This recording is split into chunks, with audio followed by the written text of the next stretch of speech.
Edgar Cayce Revealed, Why Fire Was Seen as a Bridge to the Spirit Realm. Imagine a darkened room. No sound but your breathing, and there, on a simple wooden table, a single candle flickers. Watch it closely. See how the flame bends and sways, though no wind moves through the space.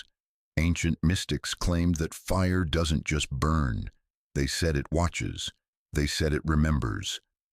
Edgar Cayce, lying in his famous trance state, once opened his eyes mid-reading and whispered something his stenographer almost didn't record. He said that flames are living doorways, that they respond to human intention the way a flower turns toward sunlight, that every fire you have ever sat beside, every birthday candle, every campfire, every vigil flame lit in the darkness of grief, was waiting for you to remember how to speak its language. What if that pull you feel toward candlelight during prayer is not nostalgia, not atmosphere, but recognition? What if fire has been trying to teach you something your ancestors knew by heart, but modernity has taught you to dismiss? This is not a story about fire. This is an invitation to remember what fire has always been, a threshold between worlds, and you are standing at its edge. Before we step through the flame, you need to know the man who mapped its mysteries. Edgar Cayce was born in 1877 in rural Kentucky, a modest farmer's son with an 8th grade education. There was nothing in his background that suggested he would become one of the most documented psychics in American history. But at the age of 21, after losing his voice completely, he discovered something impossible. When placed in a self-induced trance, he could diagnose illnesses in strangers he had never met, prescribe remedies that defied medical convention, and speak with a precision that left doctors baffled. Over 43 years, he gave more than 14,000 readings, every word transcribed, every case documented, now preserved in the archives of the Association for Research and Enlightenment in Virginia Beach. People came to him for physical healing, and he gave them that. But he also gave them something else: glimpses into past lives, prophecies about earth changes, and detailed maps of the soul's journey through dimensions most people never consciously touch. And woven through these thousands of readings, appearing again and again like a golden thread through tapestry, was fire. Not fire as metaphor, fire as presence, fire as technology. Cayce didn't seek it out as a topic. He was a medical clairvoyant, after all, focused on gallbladders and circulation and dietary protocols. But whenever his consciousness moved into the deeper realms, whenever he touched the Akashic Records or described the borderlands between physical and spiritual planes, fire appeared. In readings about ancient Egypt, he described temple ceremonies conducted around sacred flames. In readings about Atlantis, he spoke of crystal fire altars used to amplify consciousness. In readings about death and the afterlife, he explained how candlelight serves as a beacon for souls navigating the passage home. The consistency was undeniable. Fire was not incidental to spiritual work. It was central. And Cayce, more than anyone in the modern era, understood why. There is a teaching preserved in Cayce's readings that most people never encounter, tucked away in sessions focused on past life recall and ancient civilizations. He described priesthoods in Atlantis and Egypt who did not use fire for warmth or light. They used it for communion. The flame altars in these temples were not symbolic. They were functional, portals. According to Cayce, the earliest spiritual practitioners understood something we have forgotten. Certain elements exist simultaneously in multiple dimensions. Water connects to emotion and the subconscious. Earth grounds and stabilizes. Air carries thought and communication. But fire is different. Fire is the only element that actively transforms. It takes solid matter and converts it into light, heat, and invisible gases. It exists visibly in the material world, while simultaneously radiating into realms we cannot see. The priests knew this. They built their altars with specific geometries using particular woods and oils, timing their ceremonies to planetary alignments. And then they would sit before the flames, entering trance states through focused gazing, allowing their consciousness to ride the light upward or allowing something from the other side to ride it down toward them. This was not fantasy. This was technology. In one reading preserved in the ARE archives, a woman asked Cayce why she felt such profound peace whenever she meditated by candlelight. In trance, he traced her soul back to a temple in ancient Egypt where she had served as a flamekeeper, one whose sacred duty was to maintain the altar fires and facilitate communication between incarnate souls and the council of elders in higher dimensions. She had not been imagining the peace. She had been remembering her training. But here is what makes fire uniquely suited for this work. What the ancient priesthoods understood at a level modern science is only beginning to touch. Fire has no fixed form. A rock is always a rock. Water, even when it evaporates, remains molecularly H2O. But fire is process, not object. It is transformation itself. And transformation, Cayce taught, is the doorway through which consciousness moves between planes. Where transformation occurs, the veil thins, and nothing on earth transforms matter as completely, as visibly, as fire. Let us go deeper into the mystery. Why fire? Why not water, which mystics have also used for scrying? Why not crystals, which amplify energy? What makes flame the supreme portal? Cayce's readings provided an answer that feels more like poetry until you sit with it long enough to realize it is physics of a higher order. He described fire as existing without fixed dimension, meaning it occupies physical space. Yes, you can feel its heat, see its light, but simultaneously fire radiates into the etheric plane, the astral plane, and even higher vibrational fields that have no earthly names. Most matter is locked into the frequency of the physical. Fire vibrates across multiple frequencies at once. Think of it this way. When you light a candle, you are not just creating heat and light in this room.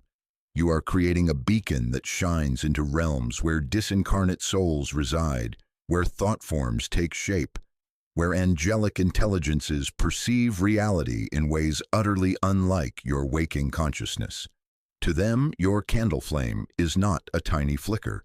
It is a brilliant signal announcing, here is a soul paying attention. Here is an opening.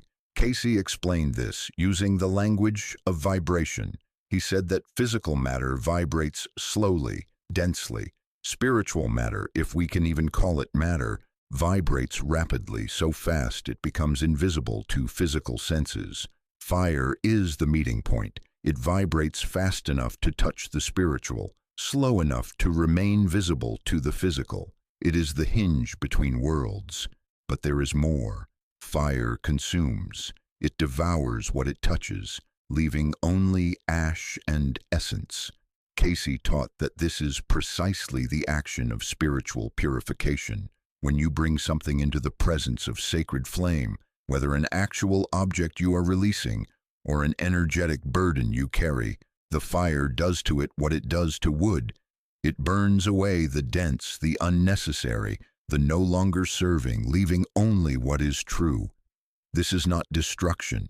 This is revelation. The essence was always there. The fire simply removes what was obscuring it.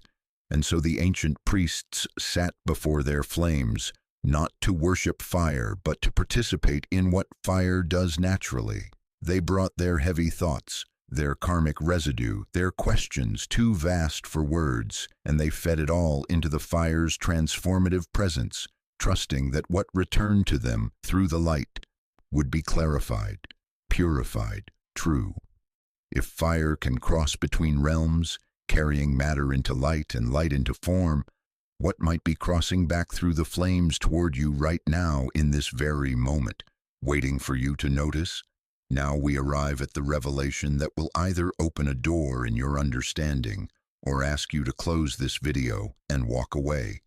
Edgar Cayce, in multiple documented trance sessions, described sentient beings who dwell within flame, not metaphors, not symbols, beings. He called them fire elementals in some readings, guardians in others, and in his most detailed descriptions, he referred to them as intermediaries, consciousnesses that exist primarily in higher dimensions, but can temporarily inhabit fire to communicate with incarnate souls. He described their form, though form is barely the right word. He said they appear as shifting geometries of light, patterns that seem to breathe, that respond to observation by becoming more or less complex, depending on the readiness of the observer.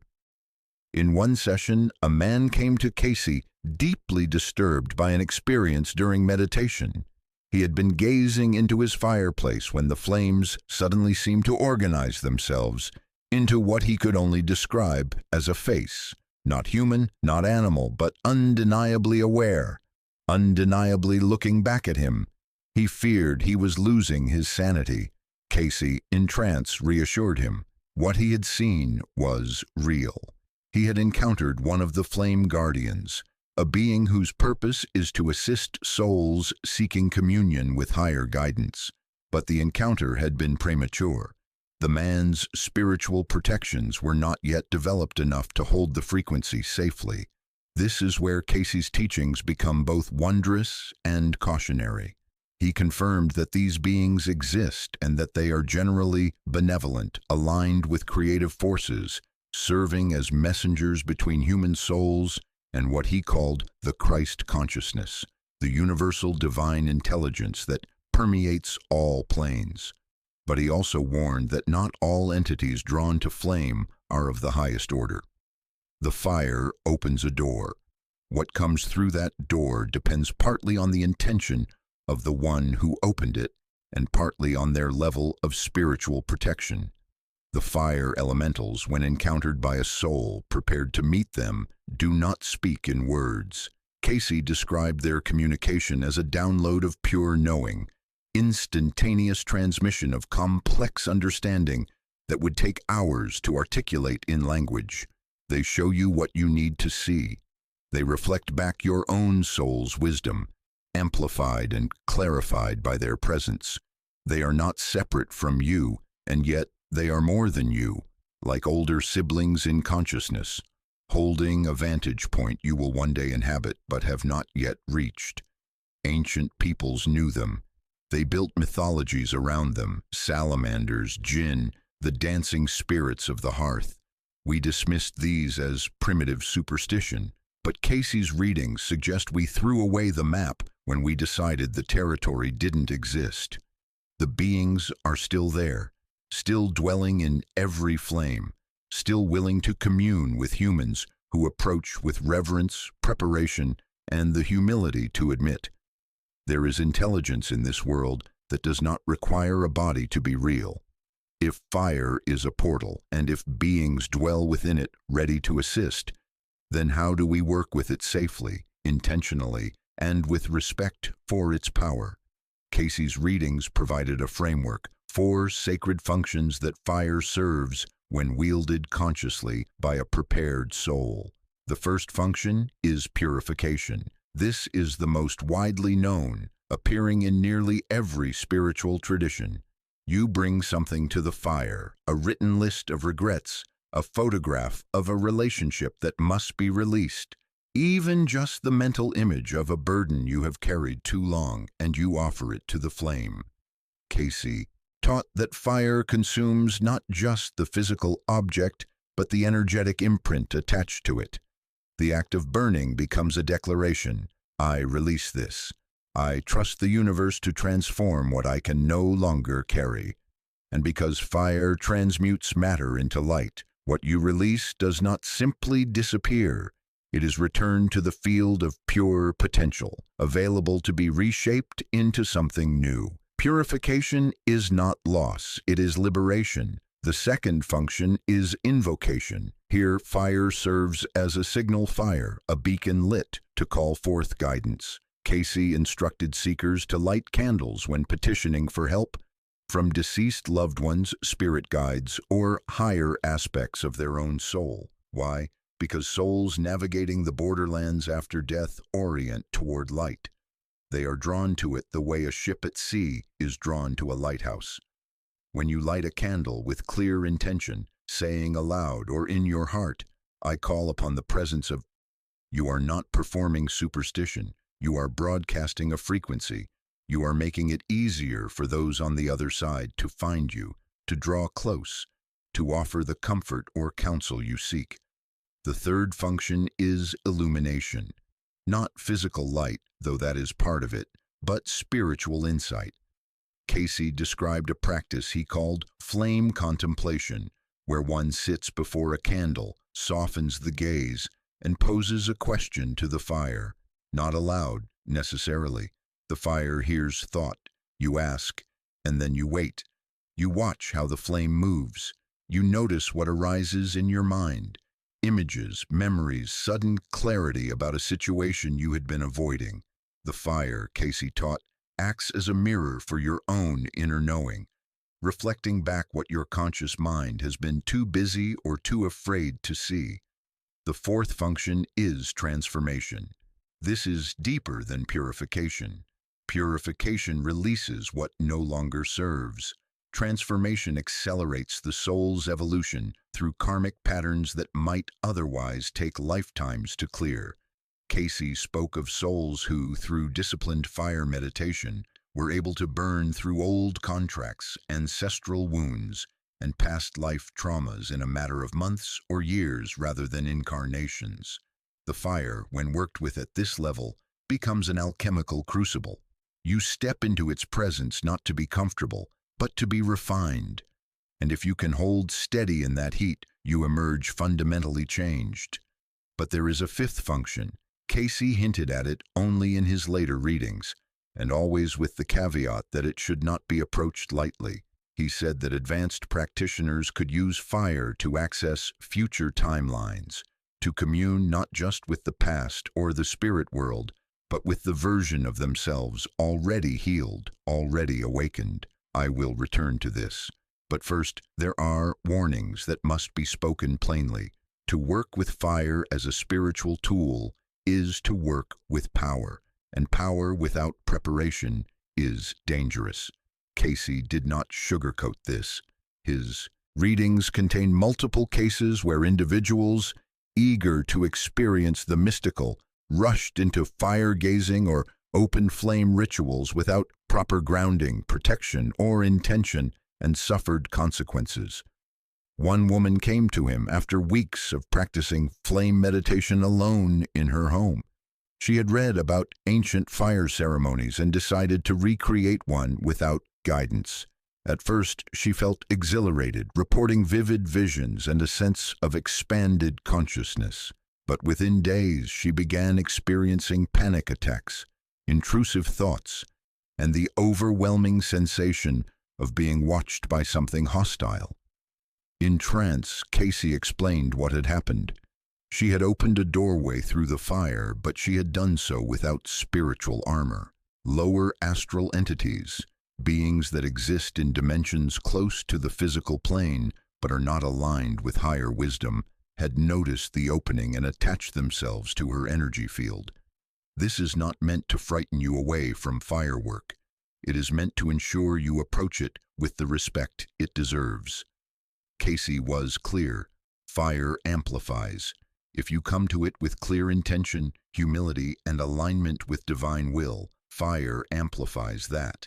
But if you come to it with ego, with hunger for power, with desperation for experiences that will make you feel special, fire amplifies that too. And in amplifying shadow impulses, it can open doors to dimensions you are not yet ready to navigate. He taught that the key is preparation. Before you light a candle for spiritual work, you must ground yourself. Place both feet flat on the floor. Feel the earth beneath you.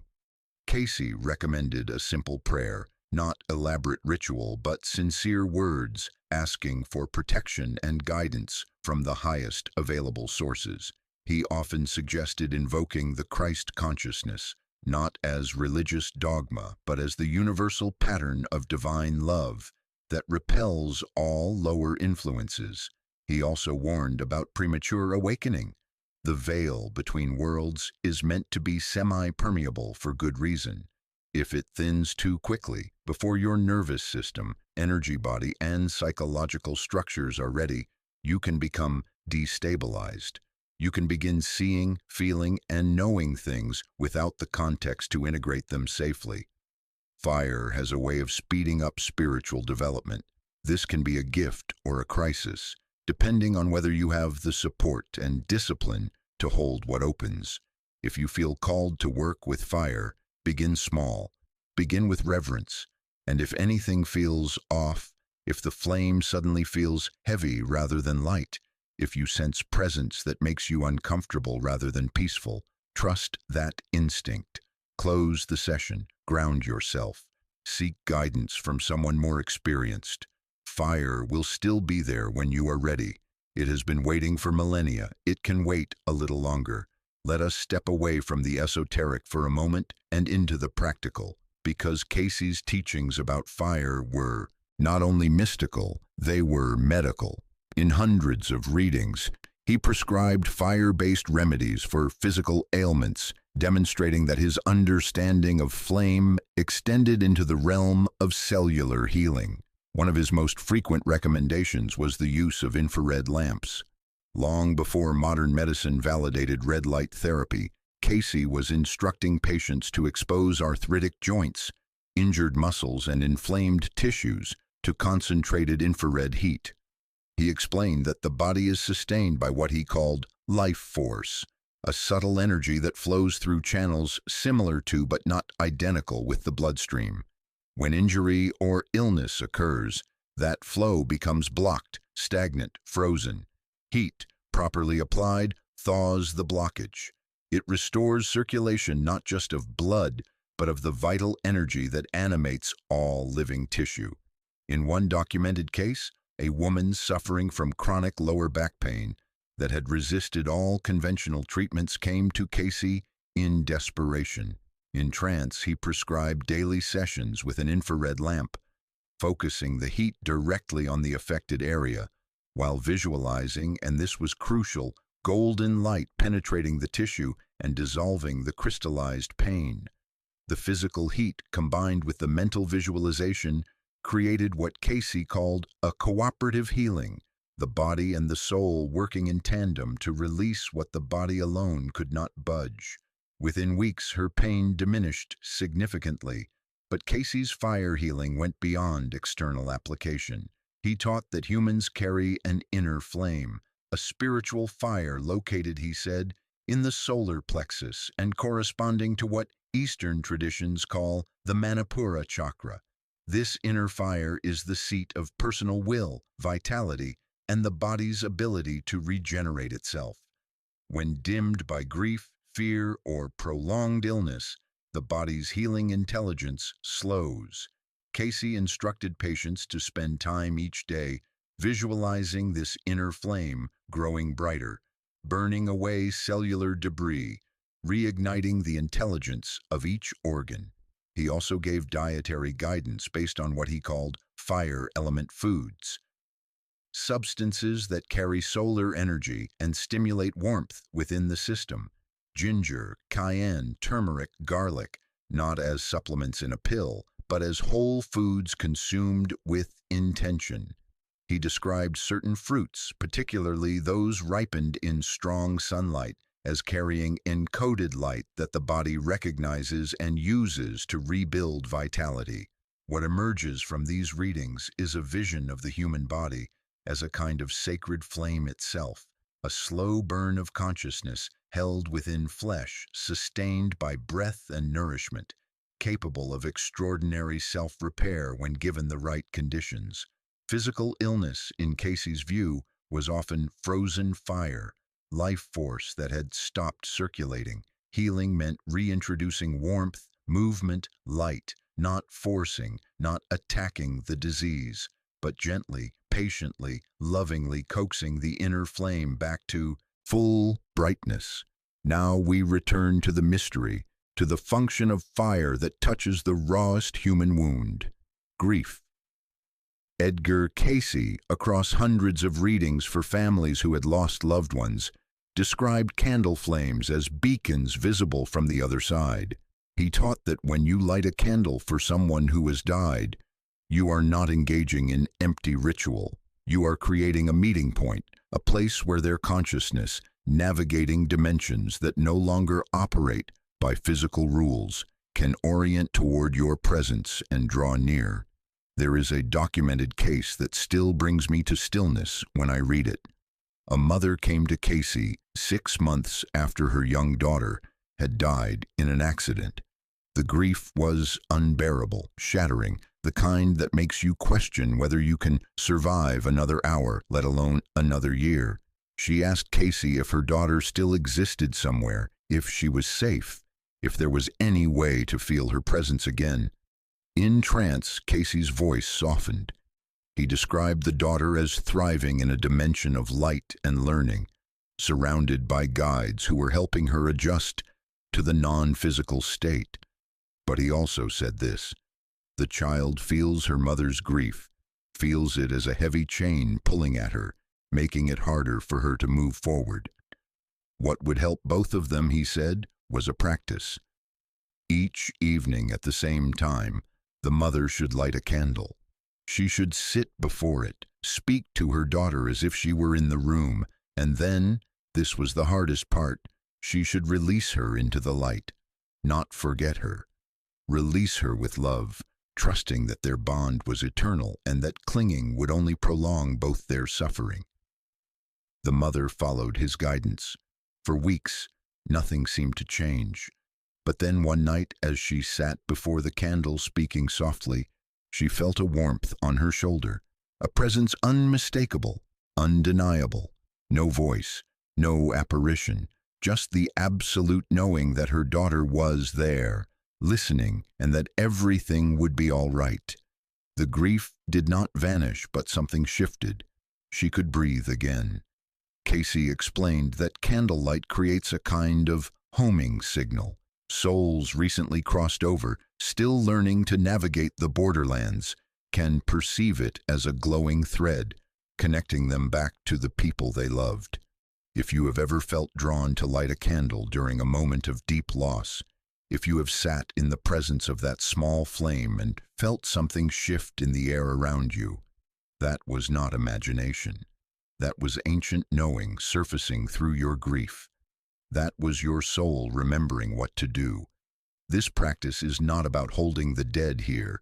It is about creating a temporary bridge where love can flow both ways, where you can offer your blessing, your permission for them to continue their journey, and where they can offer you their peace, their continued presence in a form no longer bound by physical limits. The flame holds the space. The flame makes it possible.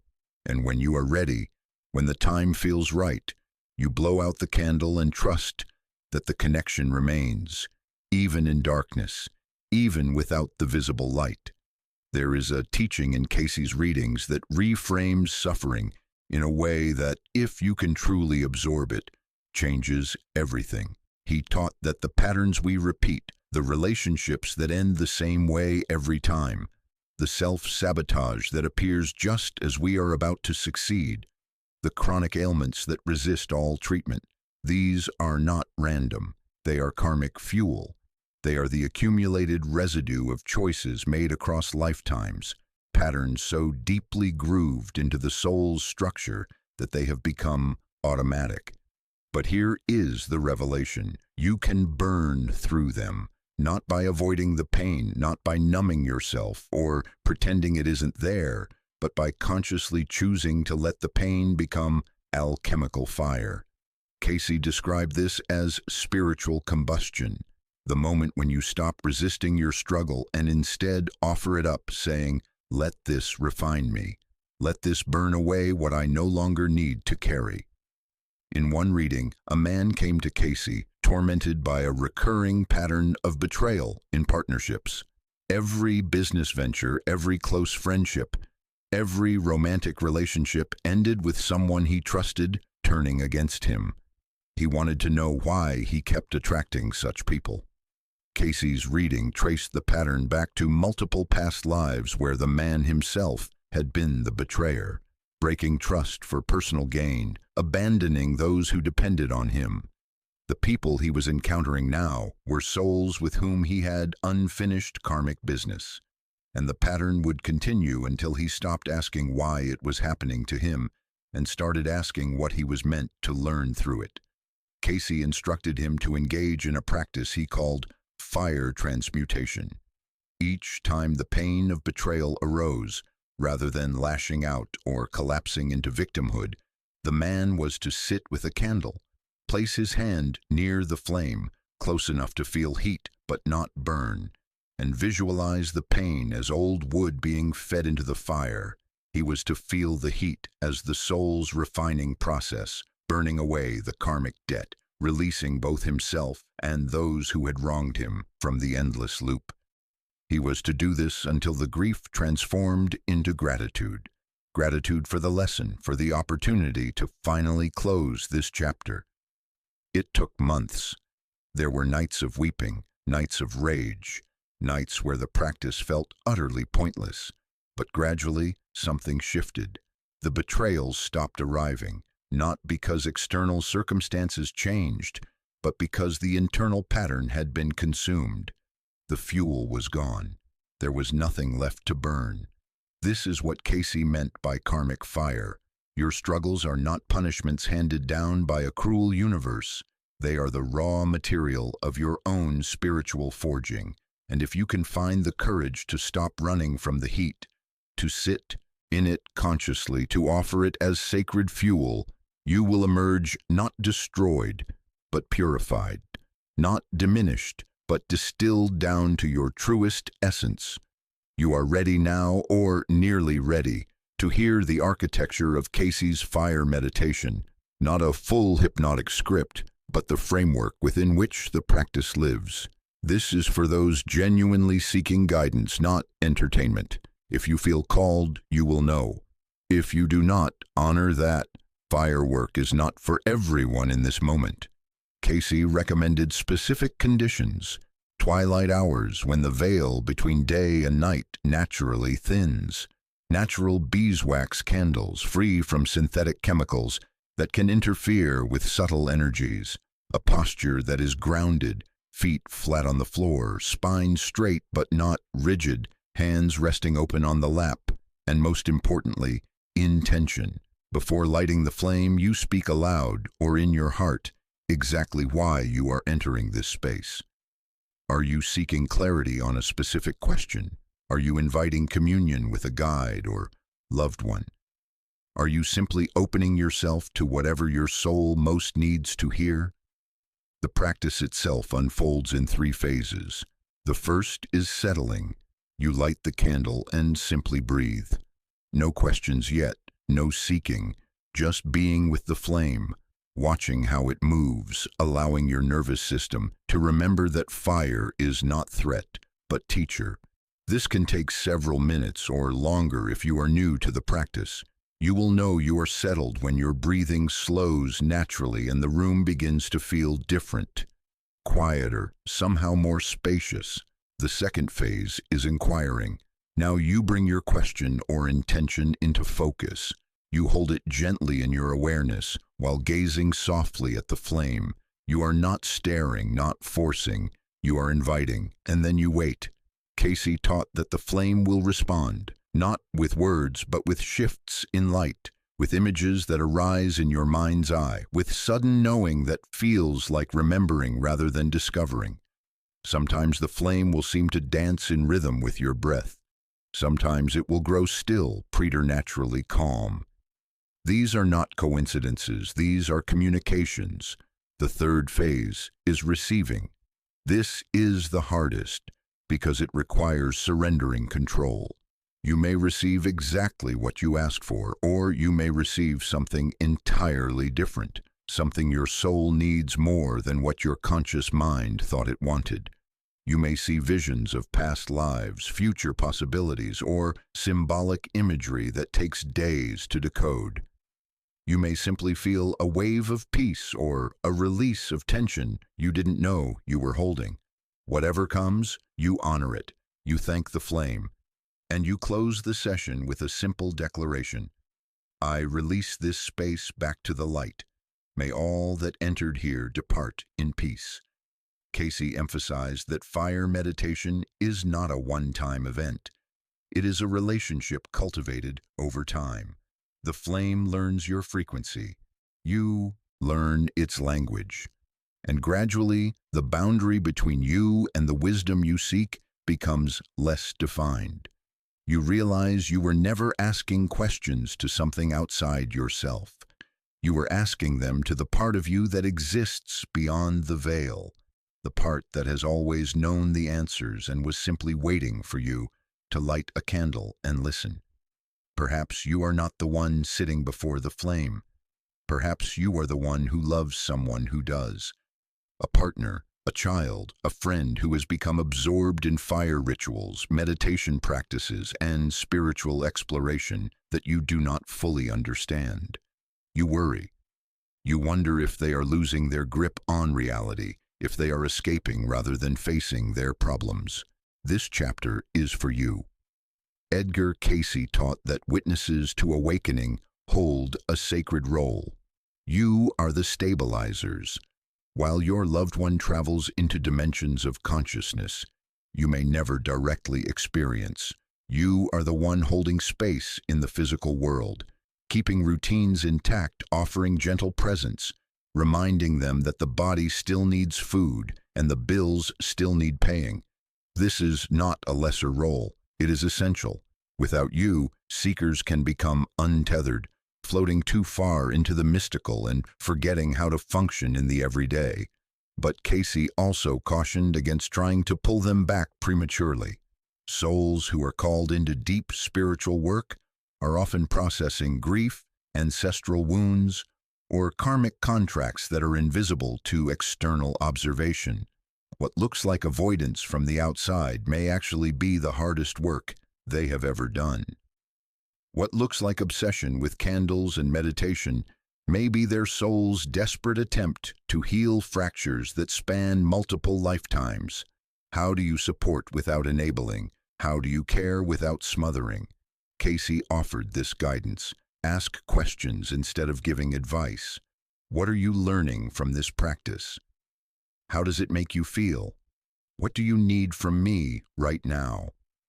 Listen to their answers without judgment. You do not have to believe what they believe to honor that their experience is real to them. You do not have to participate in their rituals to acknowledge that something profound is unfolding, and set boundaries where necessary. If their spiritual exploration is causing them to neglect responsibilities, if it is draining your own energy, if you are being asked to sacrifice your well-being to accommodate their journey, speak this truth with love. They may not hear you the first time. They may even resent you for it. But a true seeker will eventually recognize that spiritual bypassing, using mysticism to avoid life's practical demands, is not awakening. It is another form of sleep. If you are loving someone through this, know this. You are also on a sacred path. You are learning to hold space for mystery without needing to control it. You are being asked to trust that their soul knows what it is doing, even when their human self seems lost. And when they finally emerge from the depths of their seeking, when they return to the everyday world with new eyes and a quieter heart, they will remember that you were there, that you did not abandon them, that you loved them through the fire. We return now to the promise I made earlier. The fifth function of fire, the one Cayce spoke of only in his later readings, and only to those he deemed prepared. This is the teaching that bridges ancient wisdom and something that feels almost like science fiction, though it is neither. Cayce hinted that time, as we experience it, is not how consciousness experiences it. To the soul, past, present, and future exist simultaneously, like different rooms in the same vast house. We, in our physical bodies, move through the house one room at a time, experiencing events sequentially. But the soul can stand in the hallway and see into all rooms at once. And fire, he taught, is a window into that hallway. In documented sessions where seekers had reached a certain level of spiritual maturity, Cayce described practices where the flame could be used not just to commune with the past or with disincarnate guides, but with future timelines, specifically with the version of yourself already healed, already awakened, already living the reality you are struggling to reach from here. This is not fantasy. This is how consciousness works when freed from the limitations of linear time. The practice is subtle and requires even more preparation than the standard fire meditation. It begins the same way: grounding, intention, settling. But the invitation is different. Instead of asking a question, you make a declaration.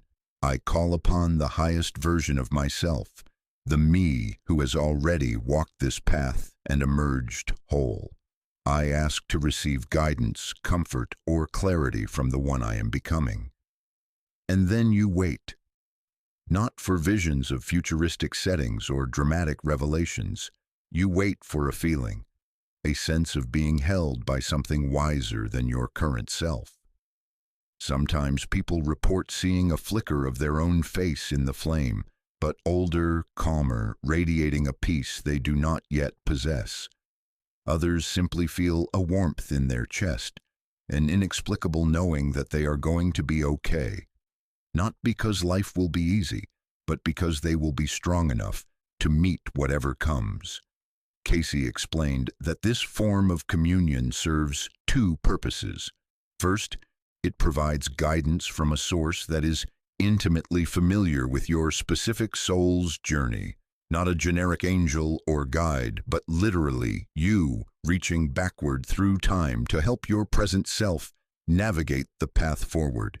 Second, it creates a kind of temporal magnetism. By connecting with your future self, you are collapsing the timeline, not changing destiny, but accelerating your arrival at the version of yourself you are meant to become. This is the hidden gift of fire.